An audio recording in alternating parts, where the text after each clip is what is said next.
How about a little story time today? Stories about clothes, vintage clothes. I rework and upcycle fashion, as you might know, and on one of my thrifting trips I picked up this wool blazer. I was taken by it because of the lovely little label in here saying wool and cashmere. Always a good find when you get really good fabrics. And on the other side, I love this little Valentino vintage label made in Italy. Couldn't let this one go, even though I think on one of the shoulders it's actually got a little bit of a hole in it. And it had a hole on the pocket. I needed to do a repair, so I stitched over it with black. It looked like almost like a cigarette burn, and being on the welt pocket, quite difficult to replace unless I did a massive job. So naturally I just decided, you know what, this one's coming into my wardrobe. On the day I wore it for the first time, I was on my way to work, sitting on the underground or waiting for the tube, and I put my hand in the pocket and I pulled out this little card, membership card, Ealing Health Club. And on the back, the date was the 22nd of November 97.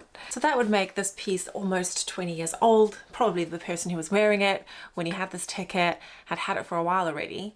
I just thought that was lovely. On the back, it says Ealing Broadway Centre. Never been there. I'm not really a Londoner, so I don't know a lot of places. I looked up at the sign for the train line. There it said Ealing Broadway. This little moment of synchronicity, kind of like a parallel lives thing. It doesn't mean anything, but what I kind of took from it is that our clothes can really last a long time. And I was sitting there feeling fabulous in this blazer.